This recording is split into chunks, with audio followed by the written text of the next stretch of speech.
I started my journey as a pastor with a genuine calling and a passion to serve God. It all began after an accident that left me hospitalized for weeks. At this time, I had visions and clear sense of direction for my ministry. The visions were so real and powerful that I knew I had to follow this path. I spent years studying and preparing myself, and eventually I started my own ministry. But despite my dedication and hard work, I've been struggling. I noticed that I don't only need to feed on the Holy Spirit, but also on the physical food that sustains us as humans. You can't survive on spiritual food alone. You need to eat what a normal person eats.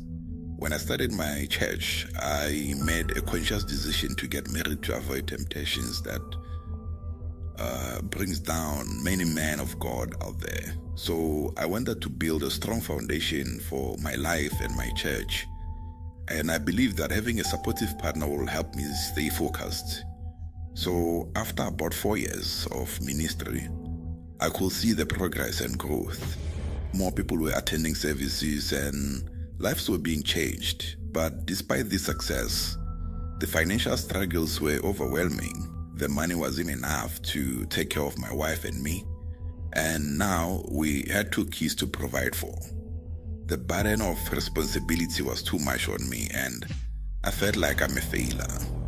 As I continued to serve, I began to connect with other pastors who were facing similar situations and challenges.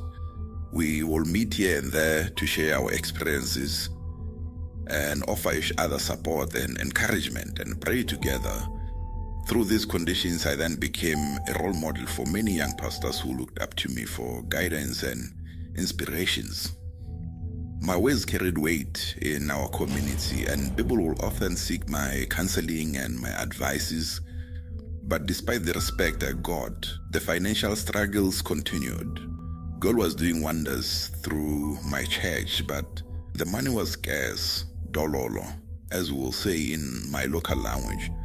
I did not understand how could God be blessing my church so much, but we were still struggling to make ends meet. I didn't get it.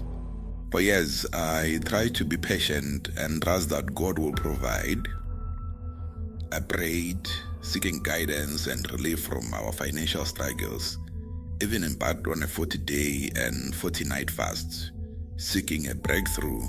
But nothing seemed to change. The situation only grew worse, and my wife was threatening to leave me due to the financial stress. The money was never enough. We struggled to buy food and cover our children's school fees. I felt like a failure as a husband and father. I was unable to provide for my family's basic needs. The weight of responsibility was crushing on me, and I wondered if I had made a mistake by following this path. The church required 24/7 attention, and there was no way I was going to balance it with a 9-to-5 job, as my wife kept suggesting. I couldn't imagine abandoning my calling for that. I felt torn between my responsibility as a husband and a father and my duties as a pastor. So I knew I couldn't neglect my family's needs, but I also couldn't ignore the calling God had placed on my life. I felt stuck. I was unsure of how to go on with these because it was a conflicting demands. I kept praying about it until one day, one of the pastors I prayed with suggested a way that could help me with my financial struggles and help the church grow 10 times over. I had visited his church once, and it was so packed. I knew he knew what he's talking about. He then told me that there was a way to overcome our financial struggles and take our churches to the next level. But he wasn't specific at that time. He just told me to believe him and he will tell me more in due time. I was skeptical, but I decided to trust him and see where this will lead. So a week later, he called me. I was amazed to get that call. I thought that he had a secret place where he prayed and received revelations, but instead he told me to be ready, as he was going to take me to a place where I will receive answers I have been asking. So I was excited and nervous at the same time. I did not know what to expect. He told me to meet him at a specific location, and I met him there. He then suggested that I sit in the back seat, and we drove for almost like 5 hours. I remember this because when he picked me up, it was almost evening, and when we got there it was around 11 late. The journey was long and quiet, with only small talks here and there. Finally we arrived at the place, and I saw 4 men waiting for us. They were dressed in white gowns. While we were standing there, someone came from a distance. He was dressed in a red gown.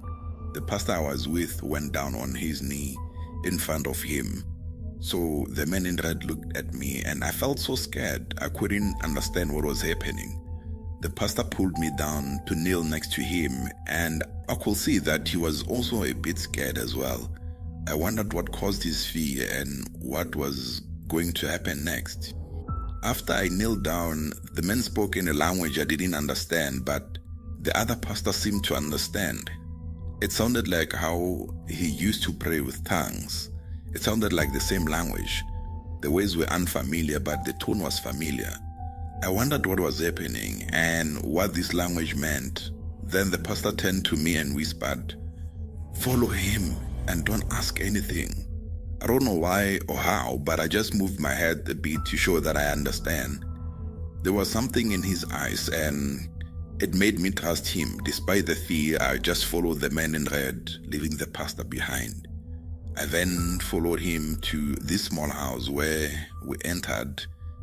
And when we entered there, I saw a lot of candles. The man in red gestured for me to sit, and I did. My heart almost stopped because of the way I was scared. The candles seemed to be arranged in a specific pattern, and I wondered what it meant. There was a lot of smoke in the house. The man sat down opposite me, his eyes fixed on mine, and he then prepared something and gave me a cup. There was something inside. Obviously, I had to drink. Even though I didn't hear him say so, I just raised the cup to my lips and drank, feeling the liquid burn down my throat like fire. But I had to do what I had to do. And then as soon as I drank, the room began to spin, and the man in red was chanting something, his voice going up and down. But then suddenly I could understand the language. The words were now clear, and they spoke directly to my soul. I realized that I was being initiated into a secret world. I was pointed to the door, and without hesitation, I got up and walked towards it. I don't know how or why, but I didn't even think to ask anything. I just jumped up and made my way to the door. As I reached for the handle, I felt a strange sensation wash over me, like I was being pulled through by something. I opened the door and everything went black. It was dark. The next thing, I was laying in my bed next to my wife. She was sleeping peacefully, and I was confused. I looked around the room, trying to remember how I got there. What happened the previous night were unclear, like it was a dream. I was so confused, so I just told myself that it was just a strange dream. But as I lay there, I could feel that something had changed inside me. I felt different. I asked myself a lot of questions that I didn't have answers for. From there on, I became so powerful in the ministry. I started performing some unbelievable things, and people took notice. Money events started coming in, and people came from far just to see me. I was healing the sick, casting out demons, and performing miracles, and left people in shock. I was no longer just a humble pastor. I was a spiritual giant, and people looked up to me. I was living a life I never could have imagined, and it was both exciting and terrifying at the same time.